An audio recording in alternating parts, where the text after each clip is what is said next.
Well, hi all. It's Saturday. Not much going on really,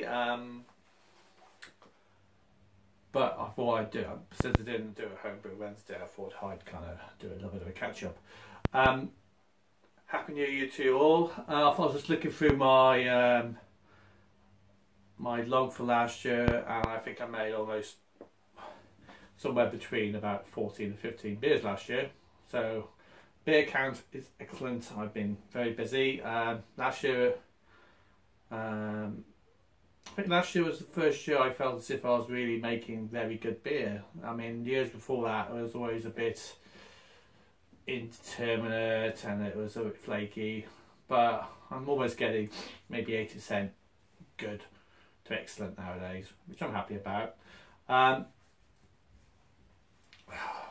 Last year I bought my my metal fermenter, which gave me a lot of confidence. It's been nice to have a shiny steel fermenter as opposed to the plastic buckets I have been using. Not saying they're good. I mean, I have been using plastic buckets and plastic containers to do extra brews when my fermentation chamber's been occupied. So yeah, what else?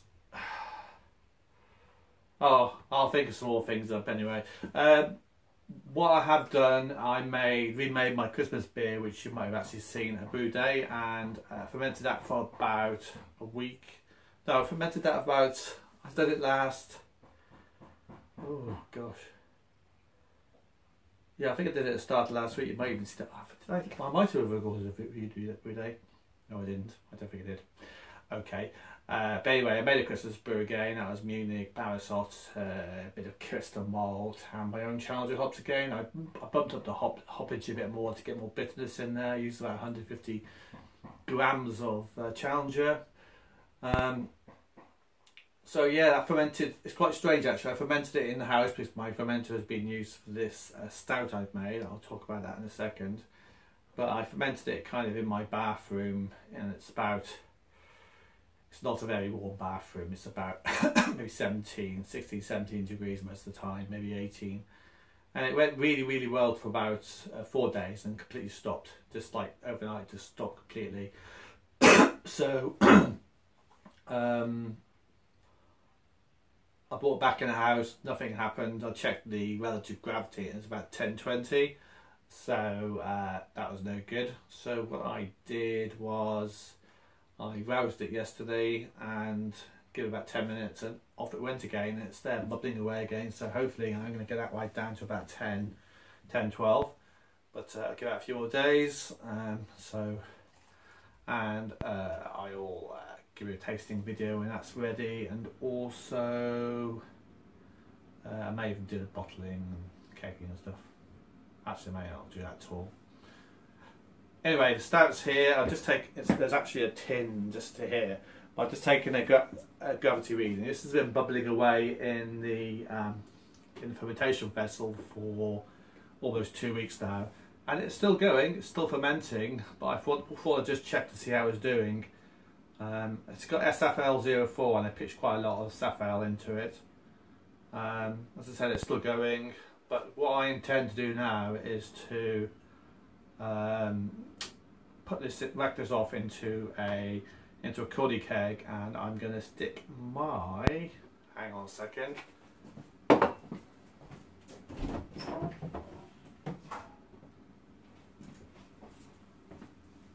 my spunding valve. You can buy these on eBay. I've been using it. I've actually put that IPA, which didn't turn out very well, onto it, and it has actually been keeping the pressure. It's about 7 bar or 7 psi, and it has actually started fermenting a little bit. So I haven't given up on it yet, but I've been experimenting with that. But what I'm going to do, because I know the stout is still going, I'm just going to shove the stout into a cordy keg and stick it somewhere warmish and just leave it for a few more weeks. I wanted to leave for quite a long time anyway, because I think at the moment, if it's about 1020, the ABV is only about, I think I just tested this, it's about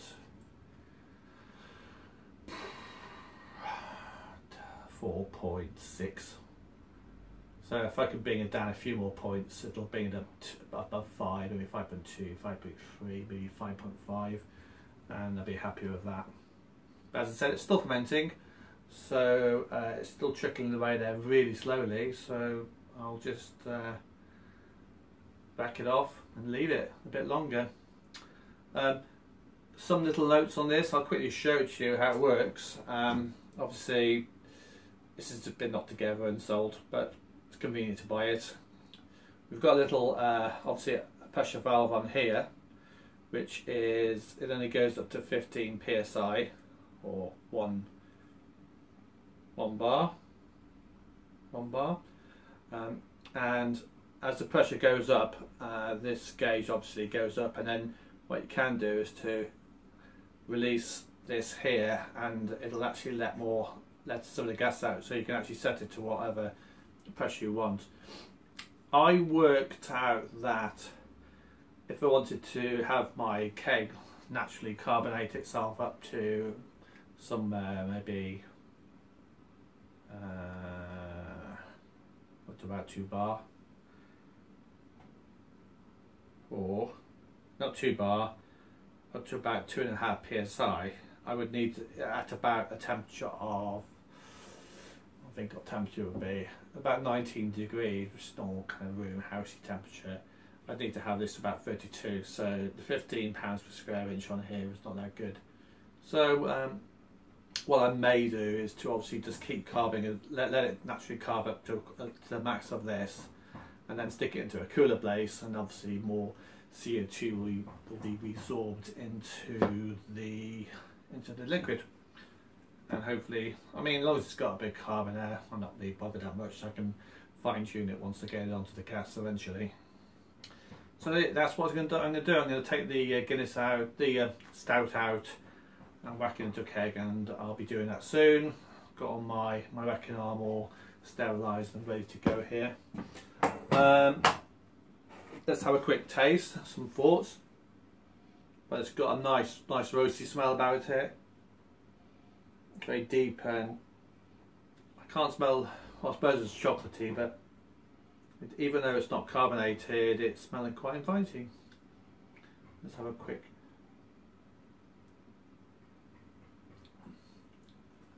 Okay, it's quite a lot of body there. Yes, I'm not a big one there. I can say it's very clear, even though it's black. Obviously, it's quite flat at the moment because it's not been carved up, but yeah, I think it's going to be an excellent brew. A bit of carb in there, maybe a bit more maturing over the next few weeks, and obviously a little bit of carbonation. Let it clear up a little bit more. But yeah, at the moment, that is very, very drinkable. I'm very happy. Compared to the last one, it's a hell of a difference. It's got much more of that flavour to it. So yeah. Other news. I used to have a DSLR that I used to record all my videos on. I actually am using a Samsung, is it D7? S7 at the moment, which is great. It's got a good recording, but I've actually just gone and bought when I had a DSLR, I sold that and I bought a GoPro. So I bought a GoPro now, so maybe you might see lots of shots with me stuff. You might see the kind of real life shots with me, my little hat on with the camera on when I do my brew days. I don't know how much that's going to add to the experience of brew days, or even homebrew Wednesdays or anything like that, but that's kind of a kit update. What else is news? I can't think of anything else. Look, I'll give you an update next week, maybe about some of these beers and see how they're coming along, and I expect this stout here is going to be another 2 or 3 weeks. I think it's not going to be ready until the end of February. So it's got plenty of time to sit around and do things like happy British beers do. Right, see you all. Bye bye. Have a happy homebrew brewery week Saturday. Please like, subscribe, leave a comment, and I'll see you soon. Bye bye. Anyway, I thought I'd just tack this on the end. Nice. That's just whacking it. I thought it's quite cool. A nice black colour of the beer coming out of the bottle thing. I'll see you all soon. Bye.